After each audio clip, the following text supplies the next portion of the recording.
Seda, de Alessandro Barico. 37. Hervé-Joncourt esperó durante 2 días más algún tipo de señal. Después partió. Le aconteció que, a poco más de media hora de la aldea, tuvo que pasar junto a un bosque del que llegaba una singular y plateado estrépito. Escondidas entre las hojas se distinguían miles de manchas oscuras de una bandada de pájaros que se había detenido a descansar. Sin dar explicaciones a los dos hombres que le acompañaban, Hervé-Joncourt detuvo su caballo, sacó el revólver del cinturón y disparó 6 veces al aire. La bandada, aterrorizada, se elevó hacia el cielo como una nube de humo liberada por un incendio. Era tan grande que se podía llegar a ver días y días de camino de ahí, oscura en el cielo, sin otra meta que su propio extravío. 38. 6 días después, Hervé-Joncourt se embarcó en Takaoka en un barco de contrabandistas holandeses que lo llevó hasta Sabirk. Desde ahí ascendió por la frontera china hasta el lago Baikal, atravesó 4.000 kilómetros de tierra siberiana, superó los Urales, llegó hasta Kiev y recorrió en tren toda Europa de este a oeste, hasta entrar, después de 3 meses de viaje, en Francia.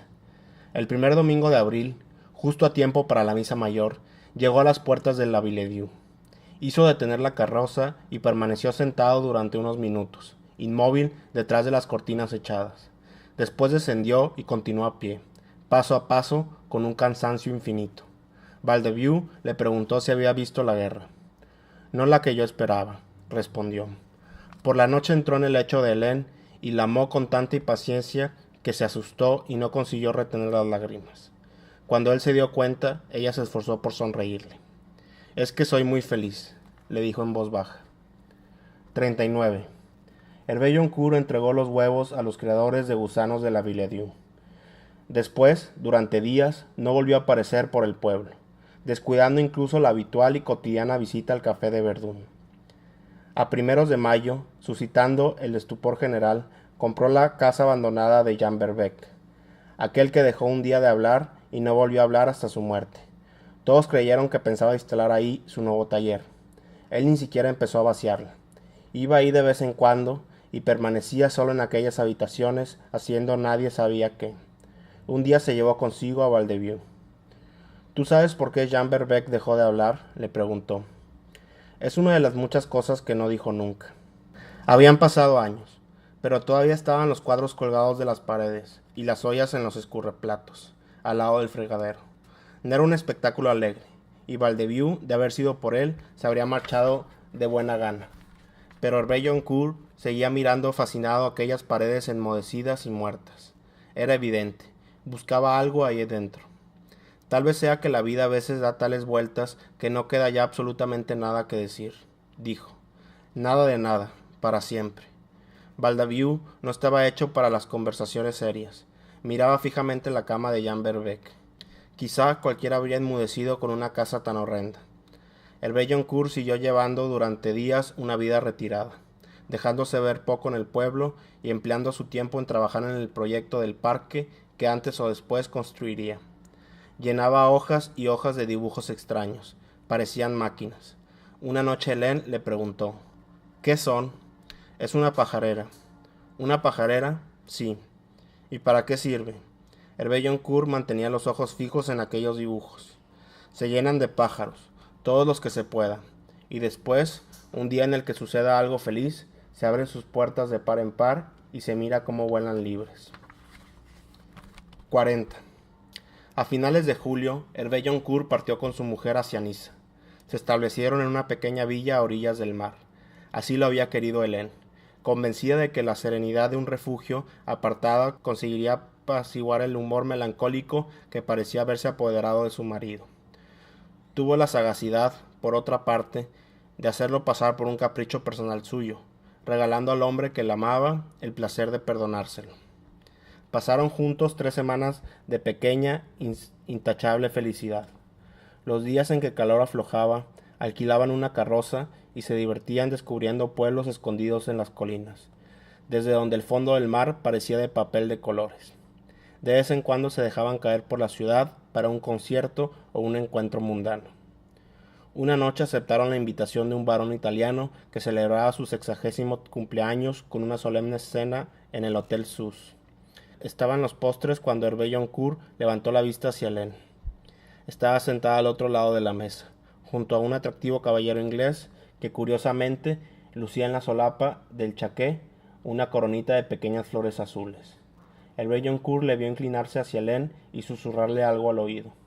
Helene se echó a reír, de un modo bellísimo, y mientras se reía, se desplazó ligeramente hacia el caballero inglés, llegando a rozarle con sus cabellos el hombro, en un gesto que no tenía nada de embarazoso, pero que era de una exactitud desconcertante. Hervé Joncourt inclinó la vista sobre su plato. No pudo dejar de notar que su mano, que sostenía una cucharilla de plata, estaba indudablemente temblando. Más tarde, en el fumoir, Hervé Joncourt se acercó, tambaleándose debido al excesivo alcohol ingerido, a un hombre que, sentado solo ante una mesa, miraba al frente con una vaga expresión de estupidez en el rostro. Se inclinó hacia él y le dijo lentamente: «Debo comunicaros una cosa muy importante, monsieur. Damos todos asco, somos todos maravillosos, y damos todos asco». El hombre procedía de Dresde, era tratante de ganado y no entendía bien el francés. Estalló en fragosas carcajadas, haciendo gestos afirmativos con la cabeza, repetidamente, como si no pudiera contenerse. Hervé Joncourt y su mujer permanecieron en la Riviera hasta principios de septiembre. Abandonaron la pequeña villa con añoranza, puesto que había llegado a sentir, entre aquellos muros, la suerte de amarse. 41. Valdaviu llegó a casa de Hervé Joncourt a primera hora de la mañana. Se sentaron bajo el porche. Como parque no es nada del otro mundo. Todavía no he empezado a construirlo, Valdaviu. Ah, por eso. Valdaviu no fumaba nunca por la mañana. Sacó la pipa, la llenó y la encendió. He conocido al tal Pasteur. Es un hombre muy preparado. Me ha enseñado cómo se hace. Es capaz de distinguir los huevos enfermos de los sanos. No sabe curarlos, claro, pero puede aislar los sanos. Y dice que probablemente un 30% de los que producimos lo están. Pausa. Dicen que en Japón ha estallado la guerra. Esta vez de verdad. Los ingleses dan armas al gobierno, los holandeses a los rebeldes. Parece ser que están de acuerdo. Dejan que se desenfoguen entre ellos y después se apoderen de todo y se lo reparten. El consulado francés se limita a mirar. Esos no hacen otra cosa que mirar. Sirven solo para mandar despachos acerca de masacres y extranjeros degollados como corderos. Pausa. ¿Hay más café? Hervé Joncourt le sirvió café. Pausa. Esos dos italianos, Ferreri y el otro, esos que fueron a China el año pasado, volvieron con 15,000 onzas de huevos. Buena mercancía. Le han comprado también los de Bolet. Dicen que eran de primera calidad. Dentro de un mes vuelven a marcharse. Nos han propuesto un buen negocio. Sus precios son decentes. 11 francos la onza.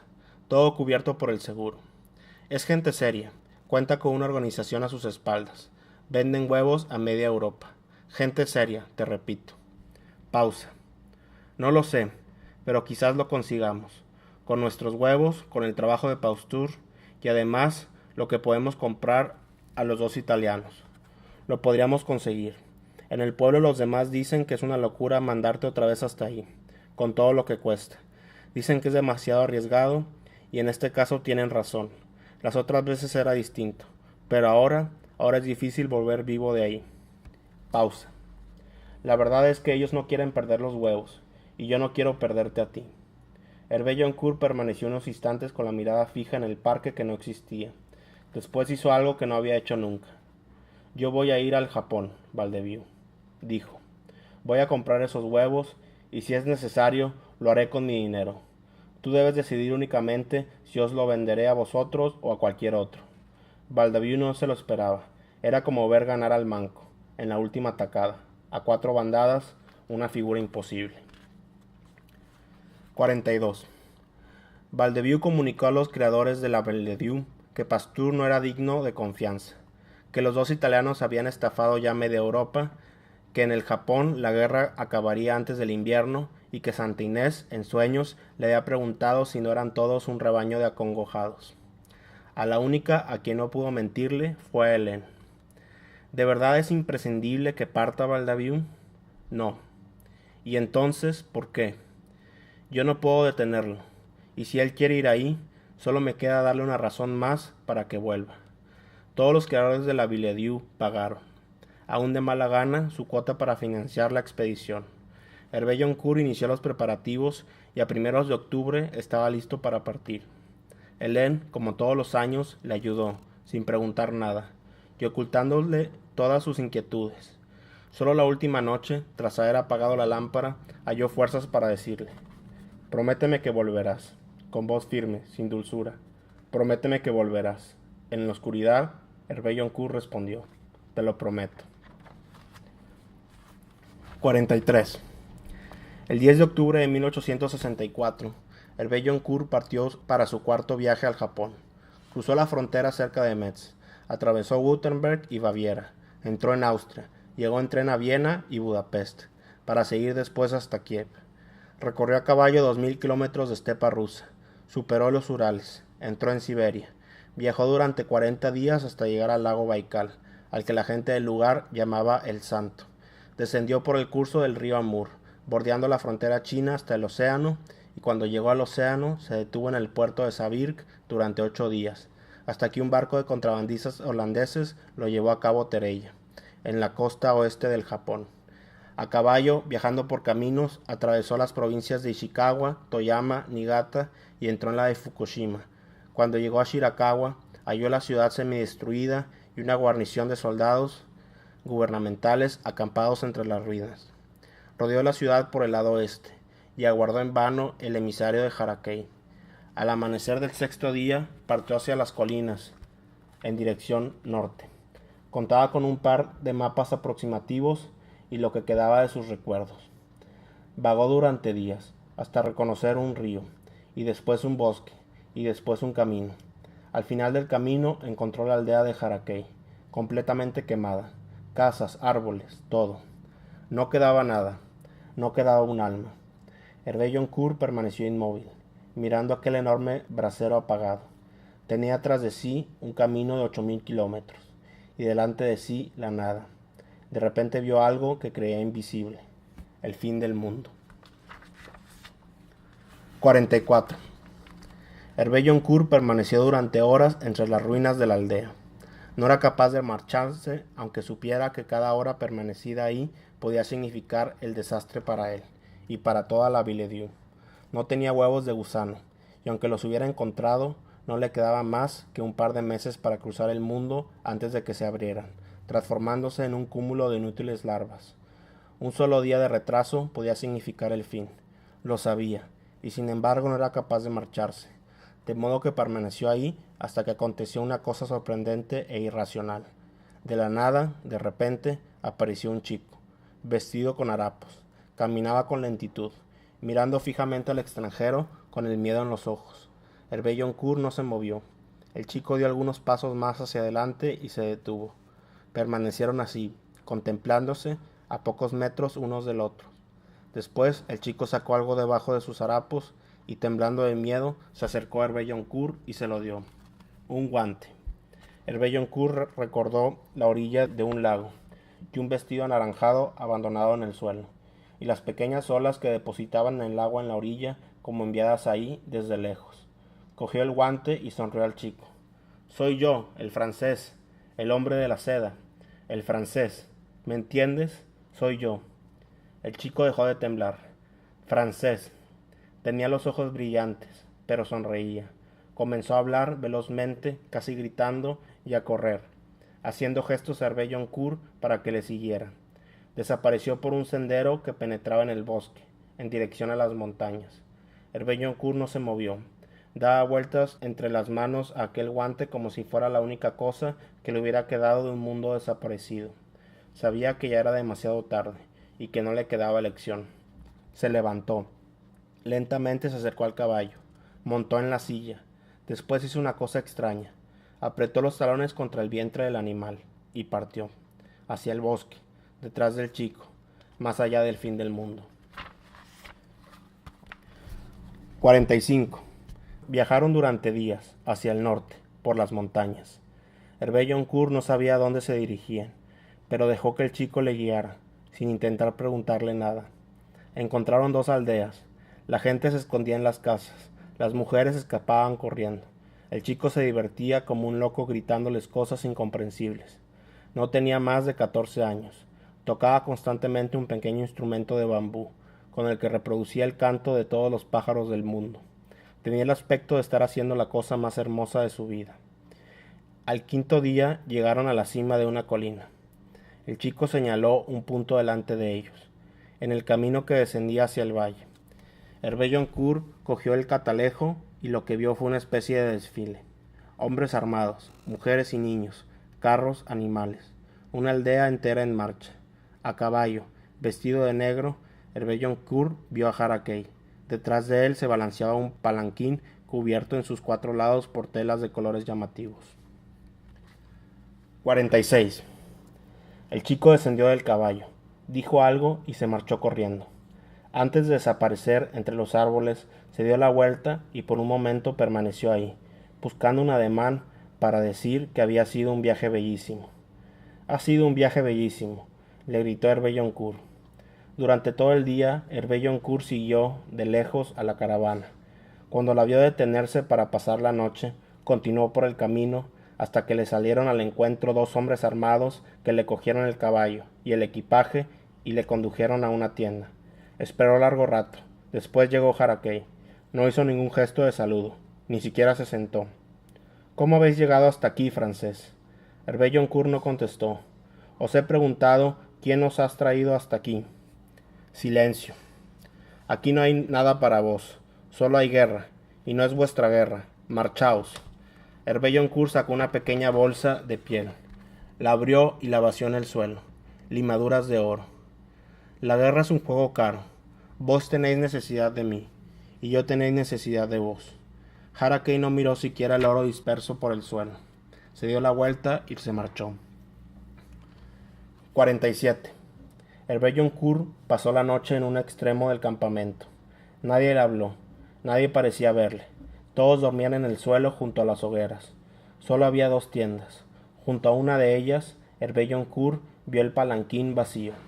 Suspendidas de las 4 esquinas había unas pequeñas jaulas, pájaros. De los barrotes de las jaulas colgaban minúsculas campanitas de oro. Sonaban ligeras en la brisa de la noche. 48.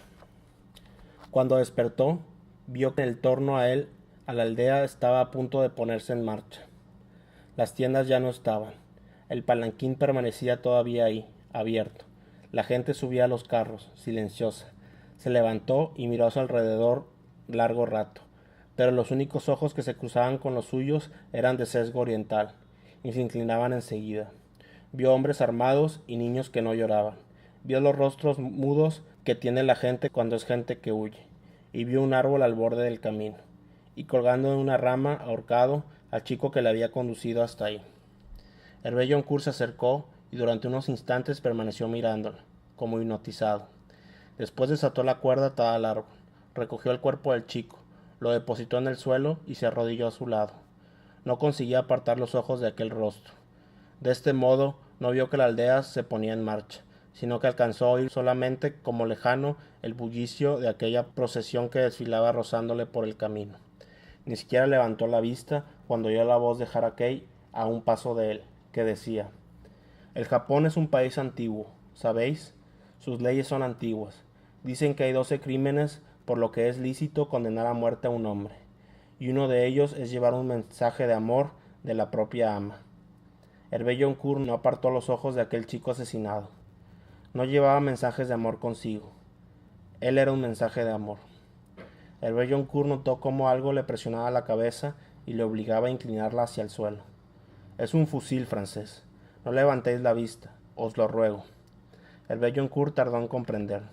Después oyó, entre el murmullo de aquella procesión que huía, el sonido dorado de miles de minúsculas campanillas que se acercaban poco a poco, avanzaba por el camino hacia él, paso a paso, y aunque en sus ojos no hubiera más que aquella tierra oscura, podía imaginar el palanquín, balanceándose como un péndulo, y casi verlo recorrer el camino metro tras metro, acercándose lenta pero implacablemente, llevado por aquel sonido que se hacía cada vez más fuerte, intolerablemente fuerte, cada vez más cerca, tan cerca que podía rozarlo.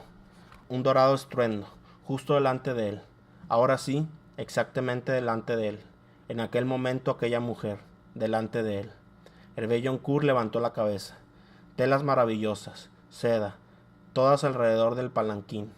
Miles de colores, naranja, blanco, ocre, plateado. Ni una ranura en aquel nido maravilloso. Solo el susurro de aquellos colores ondeados en el aire, impenetrables, más ligeros que la nada. Hervé-Joncourt no sintió que ninguna explosión deshiciera su vida. Sintió como aquel sonido se alejaba, que el cañón del fusil se separaba de él y la voz de Haracay que decía despacio: «Marchaos, francés, y no volváis nunca más». 49. Solamente silencio a lo largo del camino. El cuerpo de un chico en el suelo, un hombre arrodillado, hasta las últimas luces del día. 50.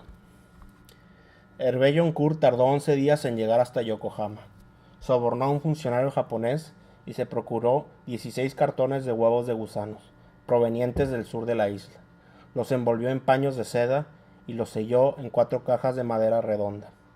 Encontró un pasaje para el continente y a primeros de marzo llegó a la costa rusa. Escogió la ruta más septentrional. Intentó que el frío protegiera la vida de los huevos y alargara el tiempo que quedaba antes de que se abriesen. Atravesó a marchas forzadas 4000 kilómetros de Siberia, cruzó los Urales y llegó a San Petersburgo.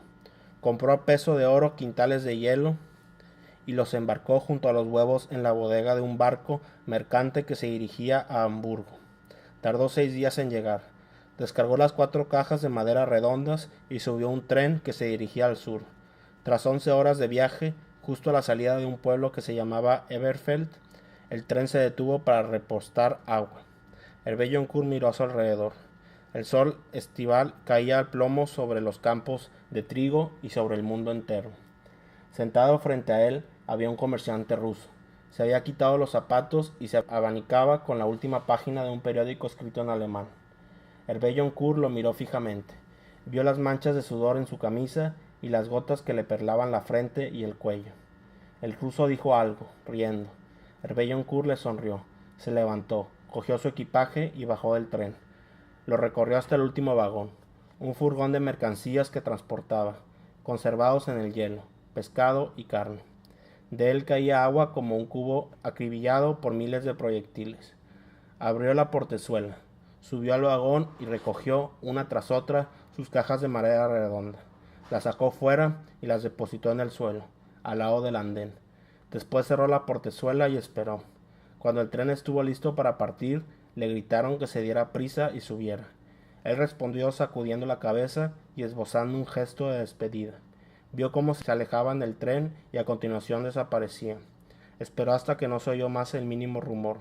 Después se inclinó sobre una de las cajas de madera, quitó los sellos y la abrió. Hizo lo mismo con las otras 3, lentamente, con cuidado. Millones de larvas, muertas. Era el 6 de mayo de 1865. 51. Hervé-Joncourt entró en la Villadieu 9 días más tarde. Su mujer Hélène vio desde lejos la carroza que subía por el paseo arbolado de la villa. Se dijo que no debía llorar y que no debía huir. Bajó hasta la puerta de entrada, la abrió y se detuvo en el umbral. Cuando Hervé-Joncourt llegó hasta ella, sonrió. Él, abrazándola, le dijo en voz baja: «Quédate conmigo, te lo ruego». Durante la noche permanecieron despiertos hasta tarde, sentados en el césped de delante de su casa, uno junto a otro.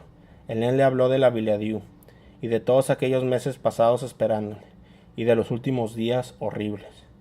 «Tú estabas muerto», dijo, «y no quedaba ya nada más hermoso en el mundo».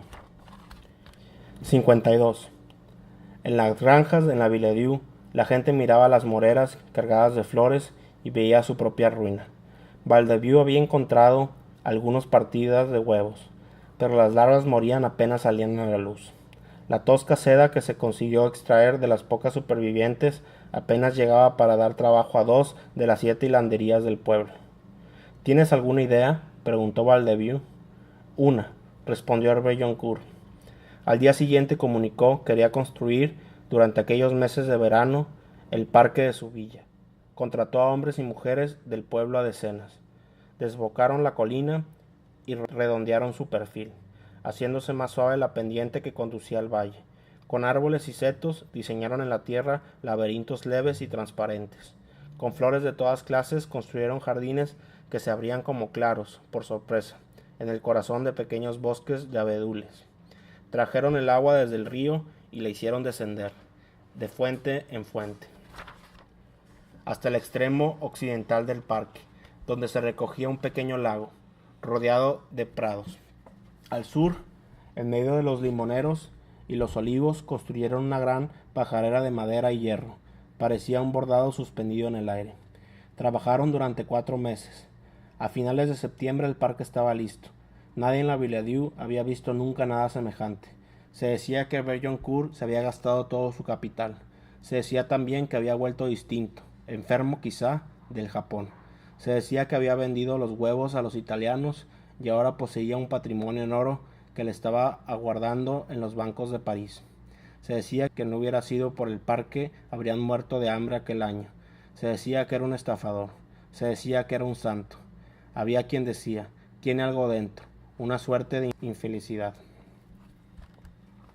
53.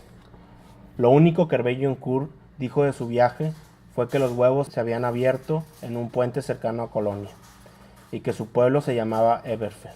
4 meses y 13 días después de su regreso, Valdaviu se sentó frente a él, a orillas del lago, en el extremo occidental del parque, y le dijo, total, a alguien tendrás que contarle, antes o después, la verdad. Lo dijo despacio, con fatiga, porque nunca había creído que la verdad sirviera para nada. Bellioncourt levantó la vista hacia el parque. A su alrededor campeaba el otoño y una luz falsa.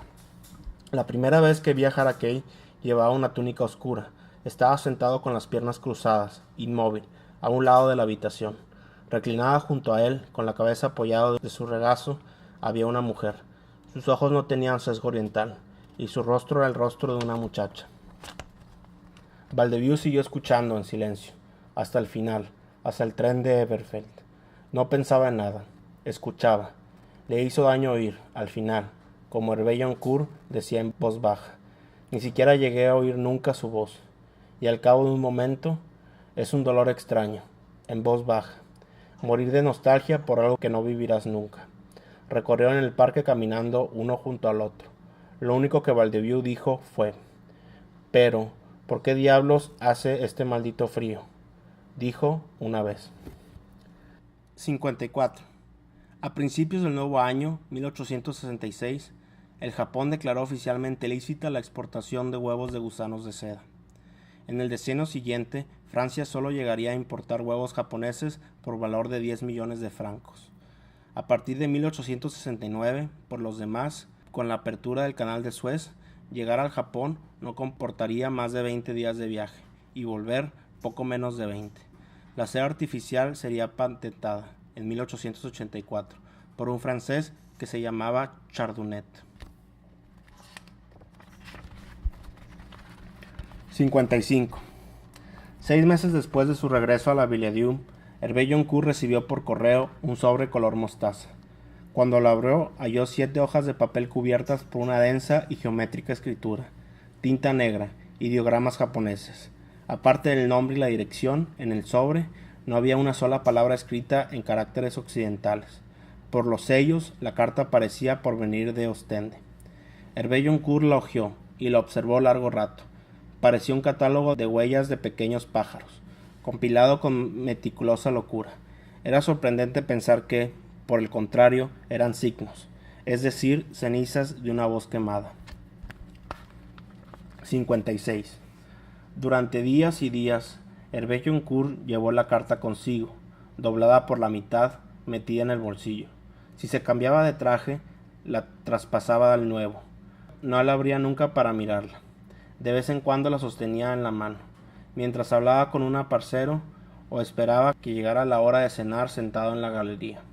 Una noche empezó a observarla a contraluz en una lámpara de su despacho. En transparencia, las huellas de los minúsculos pájaros hablaban con voz desenfocada. Decían algo absolutamente insignificante o algo capaz de desquiciar una vida. No era posible saberlo, y eso le gustaba a Bellioncourt. Oyó que Hélène venía. Dejó la carta sobre la mesa. Ella se acercó y como todas las noches, antes de retirarse a su habitación, hizo ademán de besarla. Cuando se inclinó hacia él, el camisón se le entreabrió apenas, a la altura del pecho. El Bellicourt vio que no llevaba nada debajo, y que sus senos eran pequeños y blancos como los de una muchacha. Durante 4 días siguió con su vida habitual, sin alterar en nada los prudentes ritos de sus jornadas. La mañana del 5.º día se puso un elegante traje gris y partió hacia Nimes. Dijo que volvería antes del anochecer. 57. En la Rue Muscat, en el 12, todo estaba igual que 3 años antes. La fiesta no había acabado todavía. Las chicas eran todas jóvenes y francesas. El pianista tocaba, en sordina, motivos que tenían un aire ruso. Tal vez fuera la vejez, tal vez algún cobarde dolor. Al fin de cada pieza no se pasaba ya la mano derecha por los cabellos ni murmuraba en voz baja, voilà. Permanecía mudo, mirándose desconcertado las manos.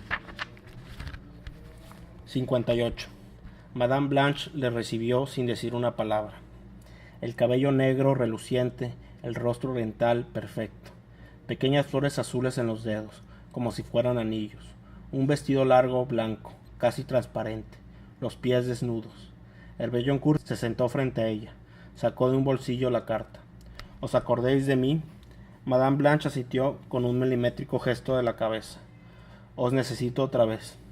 Le tendió la carta. Ella no tenía ninguna razón para hacerlo, pero la cogió y la abrió. Miró las 7 hojas, una a una. Después levantó la vista hacia el Bellicourt. Yo no amo esta lengua, monsieur. Quiero olvidarla, y quiero olvidar aquella tierra, y mi vida ahí, y todo. El Bellicourt permaneció inmóvil, con las manos aferradas a los brazos del sillón. Voy a leer por vos esta carta, lo haré, y no quiero dinero, pero quiero una promesa. No volvéis jamás a pedirme esto. Os lo prometo, madame. Ella le miró fijamente a los ojos, después bajó la vista hacia la primera página de la carta, papel de arroz, tinta negra. Amado señor mío, dijo, no tengas miedo, no te muevas, permanece en silencio, nadie nos verá. 59. Sigue así, quiero mirarte, yo te he mirado mucho, pero no eras para mí, ahora eres para mí.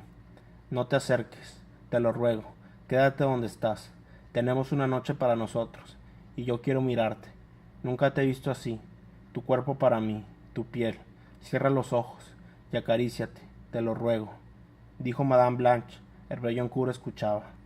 No abras los ojos, si te es posible, y acaríciate. Son tan hermosas tus manos, he soñado con ellas tantas veces, ahora las quiero ver, me gustaría verlas sobre tu piel. Así, te lo ruego, continúa, no abras los ojos, yo estoy aquí, nadie nos puede ver, y yo estoy cerca de ti. Acaríciate, amado señor mío, acaricia tu sexo, te lo ruego, despacio. Ella se detuvo. Continuad, os lo ruego, dijo él. Es hermosa tu mano en tu sexo, no te detengas, a mí me gusta mirarla y mirarte, amado señor mío, no abras los ojos, todavía no, no debes tener miedo, estoy cerca de ti. ¿Me sientes? Estoy aquí, te puedo rozar. Esto es seda. ¿La sientes? Es la seda en mi vestido. No abras los ojos, y tendrás mi piel. Dijo ella, leía despacio, con una voz de mujer niña. Tendrás mis labios cuando te toque por primera vez. Será con mis labios. Tú no sabrás dónde. De repente sentirás el calor de mis labios sobre ti. No puedes saber dónde si no abres los ojos. No los abras. Sentirás mi boca donde no sabes. De repente. Él escuchaba inmóvil. Del bolsillo de su traje gris sobresalía un pañuelo blanco, cándido. Tal vez sea en tus ojos. Apoyaré mi boca sobre los párpados y las pestañas. Sentirás entrar el calor en tu cabeza, y mis labios en tus ojos, dentro, o tal vez sea en tu sexo. Apoyaré mis labios allá abajo, y los abriré bajando poco a poco. Dijo ella, tenía la cabeza reclinada sobre las hojas, y con una mano rozaba el cuello lentamente. Dejaré que tu sexo entreabra mi boca, entrando entre mis labios y empujando mi lengua. Mi saliva descenderá por tu piel hasta tu mano. Mi beso y tu mano, uno dentro de la otra, sobre tu sexo. Él escuchaba, mantenía la vista fija en un marco de plata, vacío, colgado de la pared. Hasta que al final te bese en el corazón, porque te deseo. Morderé la piel que late sobre tu corazón, porque te deseo. y con el corazón entre mis labios, tú serás mío de verdad. Con mi boca en el corazón, tú serás mío para siempre. Si no me crees, abre los ojos, amado Señor mío, y mírame. Soy yo quien podrá borrar este instante que sucede, y este cuerpo mío ya sin seda, tus manos que lo tocan, tus ojos que lo miran. Dijo ella, se había inclinado hacia la lámpara, la luz se reflejaba en las hojas, y pasaba a través de su vestido transparente. Tus dedos en mi sexo, tu lengua sobre mis labios, tú que te deslizas debajo de mí, aferra mis caderas, me levantas, deja que me deslice sobre tu sexo, despacio. ¿Quién podrá borrar esto? Tú dentro de mí moviéndote lentamente, tus manos en mi rostro, tus dedos en mi boca, el placer en tus ojos, tu voz, te mueves lentamente, pero hasta hacerme daño, mi placer, mi voz. Él escuchaba de pronto, se volvió a mirarla, la vio, quiso bajar los ojos, pero no lo consiguió. Mi cuerpo sobre el tuyo, tu espalda que me alza, tus brazos que no dejan que me marche, los golpes dentro de mí, es violencia dulce. Veo tus ojos que buscan en los míos, quieren saber hasta dónde hacerme daño, hasta donde quieras, amado Señor mío. No hay final, no acabará. ¿Lo ves? Nadie podrá borrar este instante que sucede. Para siempre echarás la cabeza hacia atrás, gritando para siempre cerrarás los ojos separando las lágrimas de mis pestañas, mi voz dentro de la tuya, tu violencia que me tiene aferrada. No queda ya tiempo para oír mi fuerza, para resistirte.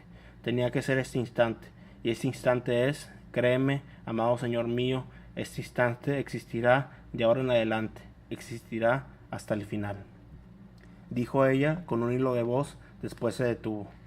No había más signos en la hoja que tenía en la mano, la última, pero cuando le dio la vuelta para dejarla, vio en el envés unas líneas más, ordenadas, tinta negra en el centro de la página blanca. Alzó la vista hacia Hervé Joncourt, sus ojos lo miraban fijamente, y ella percibió que eran unos ojos bellísimos. Volvió a bajar la vista hacia la hoja. No nos veremos más, Señor, dijo.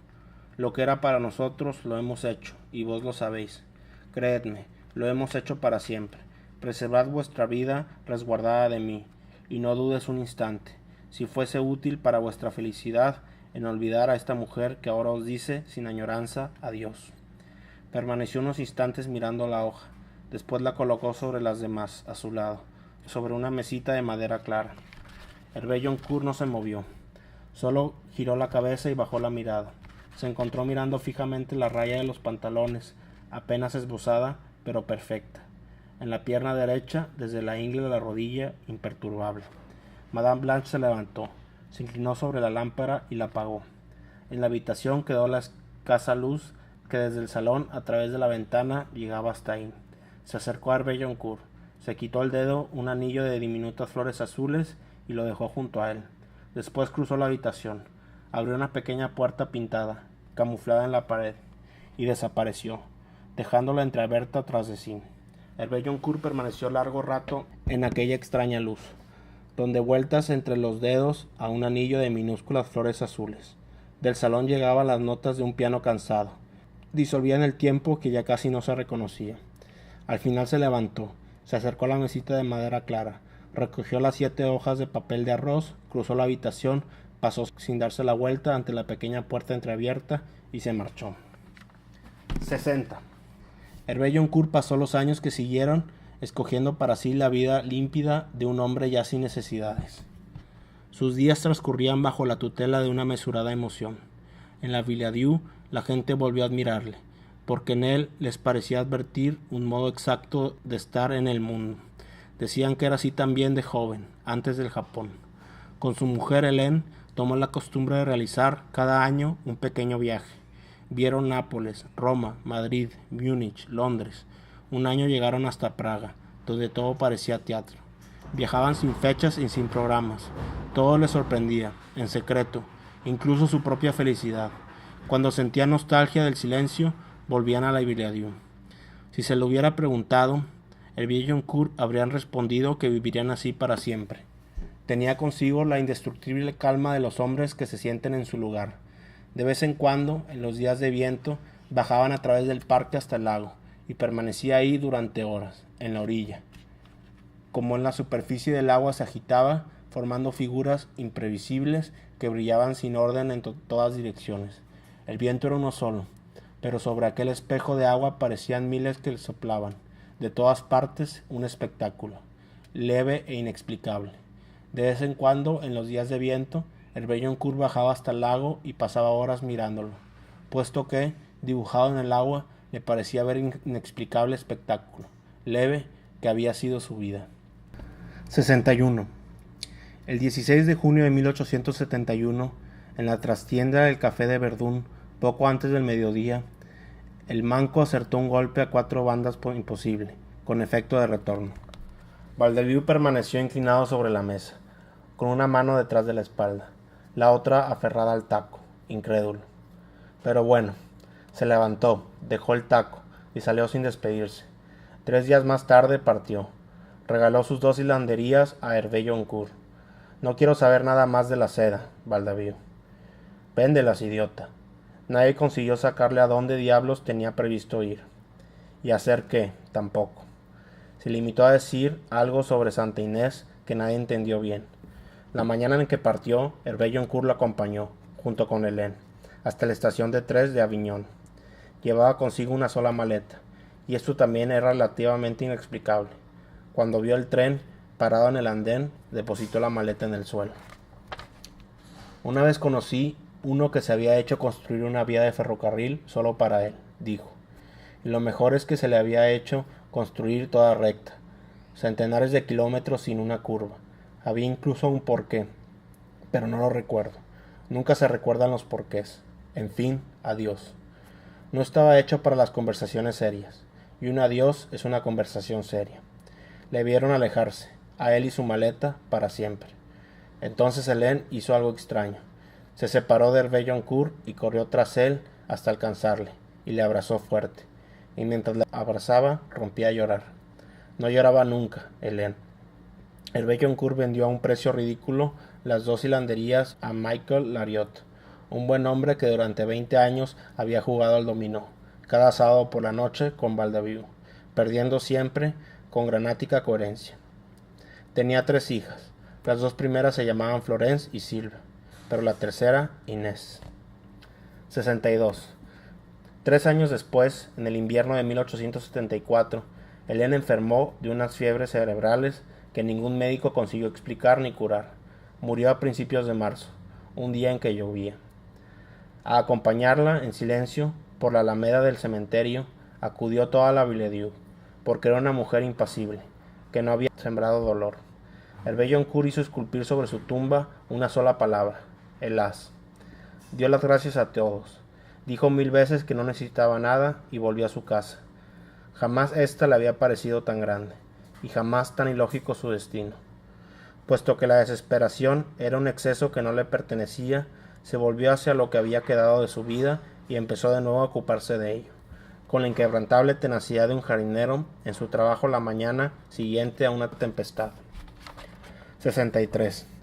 2 meses y 11 días después de la muerte de Helene, le aconteció a Hervé Joncourt que al acudir al cementerio halló, junto a las rosas que cada semana depositaba sobre la tumba de su mujer, una coronita de minúsculas flores azules. Se inclinó para observarlas y permaneció largo rato en aquella postura, que desde lejos no había dejado de resultar, a los ojos de eventuales testigos, notablemente singular e incluso ridícula. Al volver a casa, en vez de salir a trabajar al parque como era su costumbre, permaneció en su despacho, pensando. No hizo otra cosa durante días, pensar. 64. En la Rue Moscat, en el 12, se encontró con el taller de un sastre. Le dijeron que Madame Blanche no vivía ahí desde hacía años. Consiguió averiguar que se había mudado a París, donde se había convertido en mantenida de un hombre muy importante, un político quizá. Hervé Joncourt se fue a París. Tardó 6 días en descubrir dónde vivía.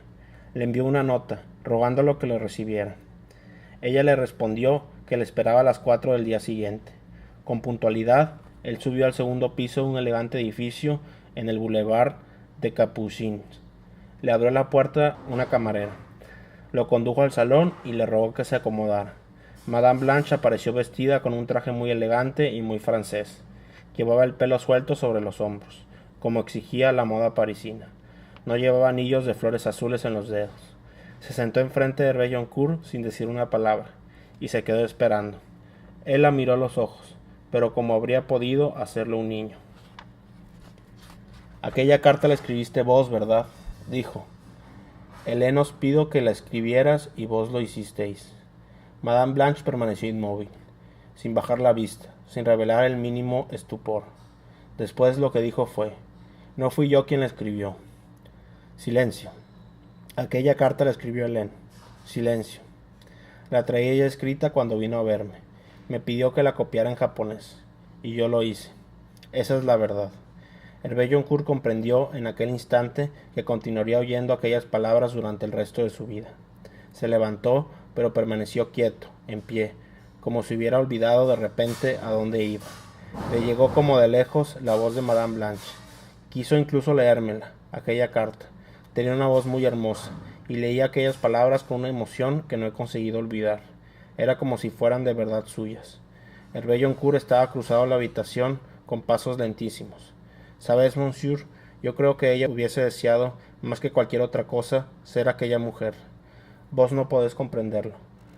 Pero yo la oí leer aquella carta. Yo sé que es así. Hervé Joncourt había llegado a la puerta. Apoyó la mano en el picaporte. Sin darse la vuelta, dijo suavemente: adiós, madame. No volvieron a verse nunca más. 65. Hervé Joncourt vivió todavía 23 años más, la mayor parte de ellos con serenidad y buena salud. No volvió a alejarse de la Villadieu, ni abandonó jamás su casa. Administraba sabiamente sus saberes, y ello le mantuvo para siempre el abrigo de cualquier ocupación que no fuera el cuidado de su parque. Con el tiempo empezó a concederse un placer que antes se había negado siempre. A quienes venían a visitarle les relataba sus viajes. Escuchándole, la gente de la Villadieu aprendía el mundo, y los niños descubrían lo que era la maravilla. Él narraba despacio, mirando en el aire cosas que los demás no veían. El domingo se dejaba caer por el pueblo, para la misa mayor. Una vez al año recorría las hilanderías, para tocar la seda que acababa de nacer. Cuando la soledad le oprimía el corazón, subía hasta el cementerio para hablar con Helene. El resto de su tiempo lo consumía en una liturgia de costumbres que conseguía preservarle de la infelicidad. De vez en cuando, en los días de viento, bajaba hasta el lago, y pasaba horas mirándolo, puesto que, dibujado en el agua, le parecía ver el inexplicable espectáculo leve que había sido su vida.